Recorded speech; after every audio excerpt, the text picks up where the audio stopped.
Alors, avant de rentrer dans le détail, je vais faire un petit rappel sur la structure basique du système éducatif français après le bac.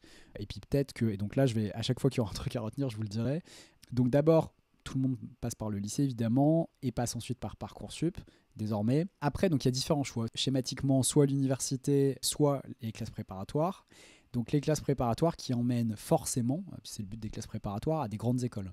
Donc qu'elles soient ENS, école de commerce, école d'ingénieur ou autres, plus spécialisées. Et l'université qui soit permet d'obtenir donc un master 1, un master 2 ou un doctorat, soit, et ça c'est la première chose à retenir, il est possible après une licence de passer des concours qu'on appelle voies parallèles, soit pour intégrer une école de commerce, une école d'ingénieur. Après une licence ou avant même. Dès la L2, il y a certaines écoles d'ingénieurs, par exemple Supélec, qui peuvent accueillir des gens qui ont une L2 et pas nécessairement une L3. Ah bah ça c'est très intéressant parce que je le savais pas. Alors c'est pas le cas en revanche pour les écoles de commerce, ça a été le cas je crois pendant quelques temps mais c'est plus le cas maintenant, donc il y a 2 voies classiques. C'était le cas en 2013 en tout cas, ouais, en 2012. Ouais, ça devait être le cas à l'époque. Ouais. Donc voilà, donc ça c'est un premier point, donc soit vous choisissez la prépa soit l'université. Vous pouvez toujours rejoindre les grandes écoles après votre licence ou après un master, ça marche évidemment. Il y a aussi un autre choix qui est de plus en plus plébiscité par les jeunes étudiants, c'est de partir après le bac à l'étranger pour esquiver Parcoursup. D'autant que ça a un double intérêt, c'est que quand vous avez fait une université à l'étranger, et d'autant plus si elle est prestigieuse, quand vous passez les concours, alors c'est le cas pour les écoles de commerce, mais tu nous diras pour les écoles d'ingénieurs, vous pouvez passer les concours ce qu'on appelle donc ASTI. Donc AST c'est admis sur titre, donc avoir une licence ou un master.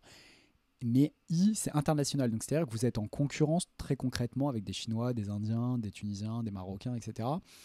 Et il est quand même admis que le taux de sélectivité est bien plus faible qu'en ASTF.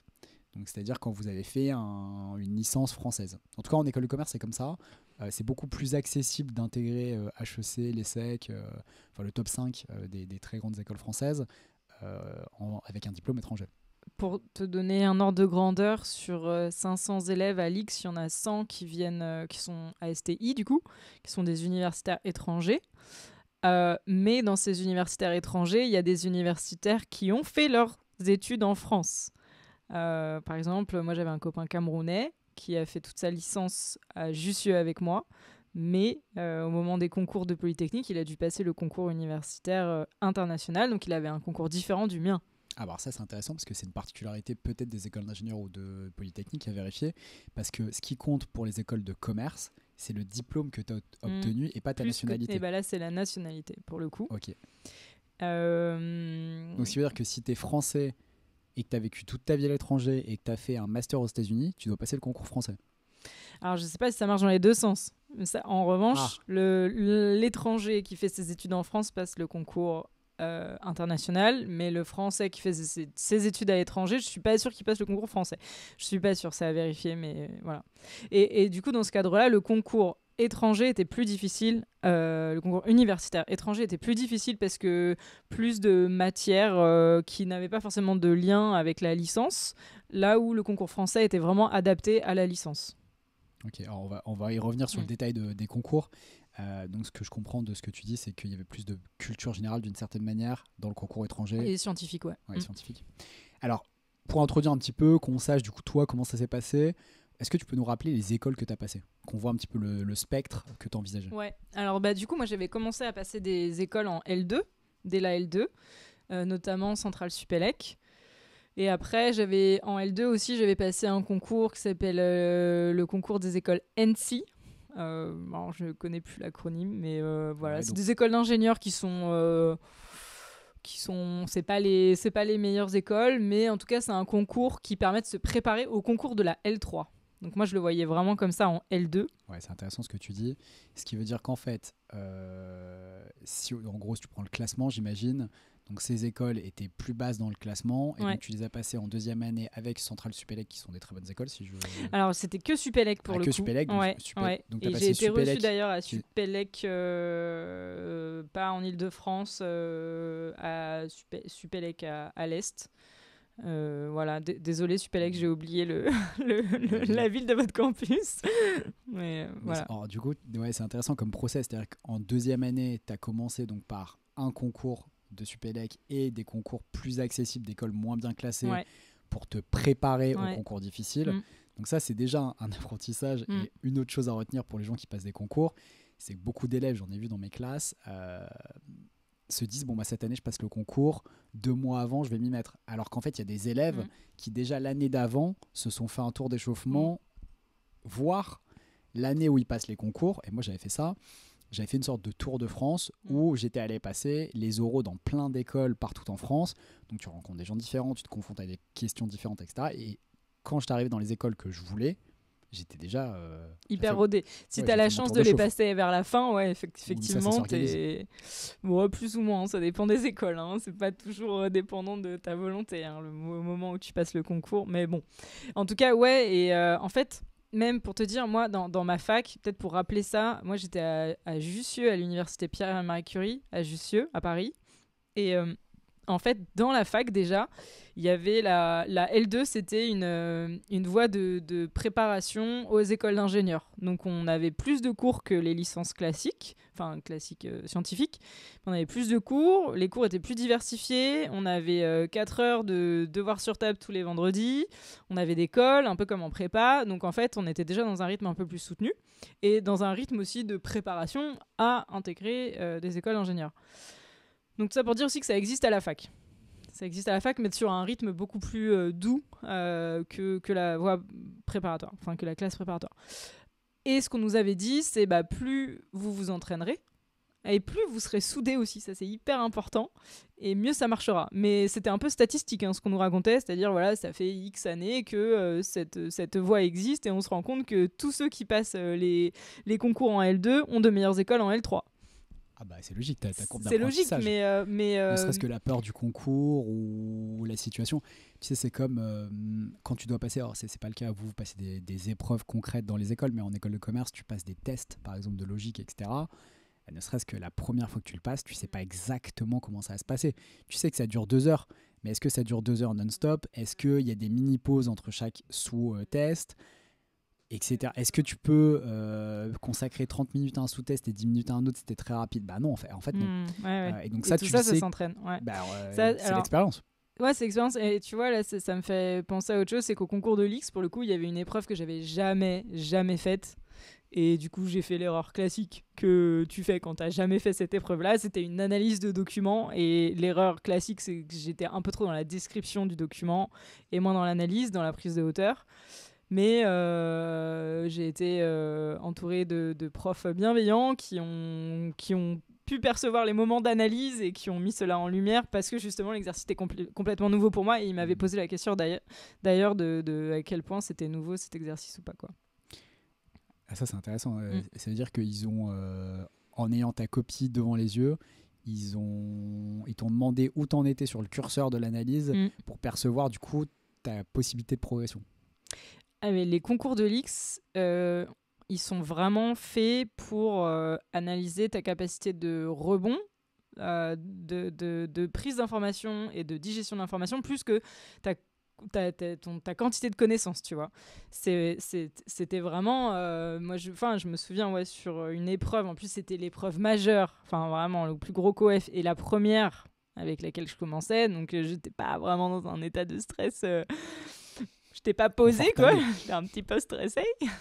Et je me souviens que le prof m'a posé une question et je crois que j'ai répondu un truc genre je sais pas ou j'ai pas compris votre question ou ce genre de choses. Donc il m'a expliqué et en fait là tout de suite bam ça a fait tilt et donc après j'ai rebondi avec ce qu'il m'a raconté. Et c'est ça qu'il a regardé plus que est-ce que j'avais déjà vu ça à la fac ou pas. Bah, surtout qu'on a déjà évoqué ça avec Thomas qui était à l'X aussi. La connaissance aujourd'hui elle est partout, ça n'a aucun intérêt d'avoir de la connaissance. L'intérêt c'est effectivement, et avec l'augmentation des données, d'être capacité d'en prendre de la donnée, de voir celle qui est pertinente et d'analyser celle qui est, ou de croiser celle qui sont pertinentes. Après avec 0 donnée dans ton cerveau tu vas pas loin non plus, mais il faut trouver un juste milieu, quoi. Bien sûr, bien sûr. Ouais. Ok, alors juste avant qu'on rentre dans le détail, parce que là on est un peu rentré dans le détail, pour être un peu didactique, est-ce que toi, tu as passé tout le top 10 des écoles d'ingénieurs? Est-ce qu'il y en a que tu as exclus? Pourquoi tu les as exclus? Alors, donc, ce que je te disais, en L2, j'ai passé des écoles un peu... Bien sûr, donc un spectre un peu particulier pour t'entraîner. Plus central, n'importe quoi, plus Supélec. L'année d'après, du coup, là, il y avait les vrais concours, entre guillemets. Et là, effectivement, j'ai passé 2 concours qui regroupent, je pense, une dizaine d'écoles, voire plus. Le premier concours s'appelle le concours des écoles ParisTech. Donc c'est un groupement d'écoles d'ingénieurs, dont Polytechnique, les arts et métiers, les mines, les ponts et chaussées. Et après, il y a des écoles genre l'agro, peut-être Supoptique. Enfin voilà, il y en a tout un tas d'écoles. Donc Paris, donc mines, ponts et chaussées et Polytechnique, c'est top 5, c'est ça? Ouais, grosso modo. Et il manque y a Centrale. Centrale. Et donc voilà, deuxième concours, c'est le concours des écoles centrales. Et Centrale Supélec. Aujourd'hui, ils ont regroupé. Mais du coup, avec ces 2 concours, tu balayes l'ensemble des grandes écoles, quoi. Ouais, t'as le top alors, 10 plus, ouais, plus. voilà. Et avec le concours ParisTech, c'est pas parce que tu passes le concours que nécessairement tu veux postuler à toutes les écoles qui font partie de ce groupement. Tu coches en fait un certain nombre d'écoles, et d'ailleurs ce qui est drôle, c'est que tu as un CV que tu envoies à toutes les écoles et une lettre de motivation que tu envoies à toutes les écoles, et je me souviens, j'avais des copains qui étaient à fond pour une école et qui disaient clairement dans leur lettre de motivation je veux cette école, et pour autant ils ont quand même été pris dans d'autres écoles. Donc bon, et notamment aussi l'école qui voulait Je complète, pardon. Quand tu passes ce genre de concours, c'est des concours qui regroupent plusieurs écoles, tu peux aussi ne pas être admise à toutes. Ah bah bien sûr, oui, bien sûr, c'est oui. Tu envisages toujours Polytechnique, mais ou pas d'ailleurs, si t'as pas le niveau, j'imagine. Mais finalement, ouais, tu sais que tu vas pas avoir toutes les écoles aussi. C'est aussi l'avantage de ce genre de concours, c'est que tu peux en passer énormément. Ouais, l'avantage, c'est que tu as un concours écrit qui est commun. Et après, non, évidemment, les oraux sont spécifiques à chaque école. Mais en tout cas, ça permet de regrouper ton dossier et l'écrit. Ok, alors du coup, pardon, je te coupe là, parce que ça, c'est important. Je fais un focus sur... C'est hyper important, je l'ai vu de nombreuses fois quand des élèves me posaient des questions. C'est-à-dire, parfois, ils analysent pas assez en quoi consiste le concours. Le concours, c'est comme un devoir qu'on vous demande à l'école. Il y a des consignes. Si vous remplissez les consignes, vous avez les points. Et donc là, ce que tu exprimes et ce qui se passe dans beaucoup de concours, c'est que tu as une première phase qui est soit dossier, soit écrit, soit dossier plus écrit. Dossier plus écrit, très important. Voilà. Quand tu es admis sur titre, tu es admis sur ton titre universitaire. Donc ton dossier c'est tes notes, mais c'est aussi ta lettre de motivation, c'est hyper important. Enfin, tu peux te faire jeter aux oraux alors que tu as fait un bon écrit parce que ton dossier est pas terrible. Tu peux, et en même temps... moi, j'invite vraiment donc, les gens qui passent des concours ou qui sont amenés à en passer dans les prochaines années à regarder les conditions du concours précisément. Et selon les concours, ça varie énormément. C'est-à-dire que parfois, le dossier, il peut être coefficienté 2. Et dans une autre école qui est dans le même groupement, le dossier va être coefficienté 10. Donc, c'est aussi ça qui est important. C'est-à-dire de regarder et qu'est-ce que vous mettez dans le dossier. Donc, parce que souvent, ça, c'est une première phase. Donc, dossier plus écrit, ou que dossier ou que écrit selon les structures. Une fois que vous avez passé cette première phase, en général, ça élimine à peu près 50% des gens. C'est-à-dire qu'il y a un gros écrémage, mais en même temps, qui n'est pas extrêmement éliminatoire. C'est-à-dire que vous avez encore toutes vos chances, et en même temps, c'est pas si simple que ça d'être pris. Donc là, on rentre dans la deuxième phase, et donc là, la deuxième phase, c'est là où en réalité, ils choisissent les gens. C'est-à-dire, c'est les oraux. C'est-à-dire là où ils vont te rencontrer et regarder dans la réalité, te tester en réalité. Plus ou moins, en école d'ingénieur, tu es beaucoup plus testé parce que tu es testé quand même sur des connaissances, sur ta capacité à répondre, etc. En école de commerce, c'est un entretien de personnalité, donc si tu as un peu de bagou et que tu as compris encore une fois l'exercice, tu réponds à l'exercice et voilà. Et alors, juste pour compléter, sur le concours de Polytechnique, pour le coup, eux, il n'y a pas d'écrit. Même s'il y a un écrit commun avec toutes les écoles ParisTech, eux, ils ont fait le choix à l'époque, je ne sais pas comment c'est aujourd'hui, mais à l'époque, de ne pas le prendre en considération. Je suis pas dans leur tête, mais ce que j'imagine, la raison qui pourrait expliquer, c'est que c'est un QCM de maths, notamment, il y a énormément de maths. Et c'est un QCM, voilà, ça mesure, il y a une partie chance et parfois il y a aussi une partie malchance, c'est-à-dire que tu peux avoir un raisonnement très bon et puis il y a une virgule près ou un truc près, cocher la mauvaise case, et pour autant ça démontre pas l'entièreté de tes capacités. En tout cas, ils ont choisi de ne pas le prendre en considération. Donc à Polytechnique, il n'y a uniquement que le dossier et les oraux. Alors, c'est doublement intéressant ce que tu dis parce que ça montre aussi que l'école valorise beaucoup plus le raisonnement que le résultat, et valorise probablement aussi ce que tu disais tout à l'heure, je recolle avec ça, ta capacité de progression par rapport à ton niveau de connaissance actuel, et donc beaucoup plus ta capacité à réfléchir, le raisonnement encore une fois, plutôt que ton niveau de connaissance qui finalement n'a aucun intérêt. Le niveau de connaissance, ils vont aller le chercher en prépa, enfin entre autres en prépa où ils connaissent vachement mieux la manière dont les élèves sont préparés et ce qu'on peut attendre d'un élève de prépa. Là où les universitaires, ça dépend tellement des facs et les facs sont pas homogènes et donc ils essayent aussi de faire un concours qui permette au plus grand nombre de rejoindre cette école. Au plus grand nombre, ça peut être à la fois homme-femme, mais aussi Paris versus province. Donc voilà. Ouais, d'ailleurs, cette semaine, c'était les 50 ans de l'ouverture de Polytechnique aux femmes. Aux femmes, ouais. J'ai lu ça cette semaine. Un des sujets que je voulais évoquer avec toi, c'est est-ce que du coup les concours sont complètement différents selon les écoles? Est-ce que c'est les mêmes briques qui sont formulées différemment ou est-ce que c'est quand même des briques différentes? Pour les concours, le concours ParisTech, comme je te disais, il y a un écrit commun, donc là c'est la même chose. Après, les oraux peuvent différer, mais ça reste. Non, franchement, ça diffère. À Polytechnique, tu as plein d'oraux, parce que tu n'as pas d'écrit, donc tu en as plein. Plein d'oraux scientifiques, et des oraux pas que scientifiques, aussi anglais, français / culture générale, du sport. Tu as du sport au concours de l'X. Là où aux arts et métiers, alors j'essaye de me souvenir, mais je crois que j'avais juste un oral de physique. À l'ENSTA, j'avais un oral de maths et un entretien de motivation. Ça change. Par contre, pour le concours des écoles centrales Supélec, là, ça n'a rien à voir. C'est un oral sur une thématique que tu n'as pas vue à la fac. Et c'est volontaire. Et donc là, tu dois potasser, tu prends un bouquin, le plus dur. Moi, je trouve que tout le temps, le plus dur, c'est de trouver le bon bouquin. Et une fois que tu as le bon bouquin, tu potasses le sujet en question. Et tu te fais le chapitre et tu te fais tous les exos et nani nana et rien à voir avec ta licence, quoi. Attends, mais donc par exemple, j'en sais rien, il te donne où tu choisis un bouquin? Non, il te donne un sujet. Il te dit, vous allez être interrogé sur la physique des gna.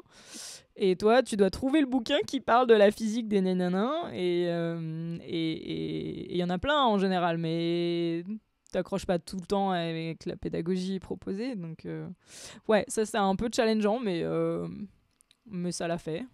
Ça s'est bien passé. Et alors, j'avais aussi une question, c'est est-ce que vous avez des. Alors, donc, apparemment, pour une des écoles, il y a un entretien de personnalité, mais pas pour toutes. Parce que dans toutes les. Non, pas pour toutes. Parce que dans les écoles de commerce, c'est ça le cœur, grand oral, le cœur. Ouais. T'as tes notes, t'es admissible. Si t'es admissible, t'as l'entretien de personnalité qui est coefficienté. Et si tu le réussis, tu sais que t'es pris. Donc, en fait. Là, clairement pas. Hein. Clairement pas. En tout cas, à l'époque. Après, j'ai entendu dire qu'il y allait avoir un entretien de motivation pour les universitaires à Polytechnique, donc peut-être qu'il est déjà mis en place depuis. Encore une fois, je suis pas... J'ai passé les concours il y a un petit moment maintenant, donc j'ai pas la version la plus récente. Mais c'est pas le... En tout cas, à l'époque, c'était clairement pas le cœur du concours. Ouais, alors tu vois, c'est ça, à mon avis, qu'il faut que chaque personne qui passe des concours se pose comme question. C'est... en fonction des épreuves qui sont choisies pour évaluer les candidats, ça vous dit ce qu'attend l'école de vous. C'est-à-dire le fait que Polytechnique ne choisisse pas les écrits, mais choisissent les oraux, c'est-à-dire que déjà, ils veulent garder la main sur leur recrutement, qu'ils veulent aussi évaluer le potentiel et la machine, j'ai l'impression, à penser ou la machine à calculer que sont les élèves, peu importe leur niveau de base, même s'il faut quand même un niveau palier, j'imagine. Alors que dans les écoles de commerce, ce qui est quand même prépondérant, c'est l'envie. C'est l'envie, la curiosité et la capacité à s'intéresser à des choses et à agir dans ces domaines. Même si tu n'as pas l'aspect compétence pure, il est beaucoup moins fort que dans les écoles d'ingénieurs.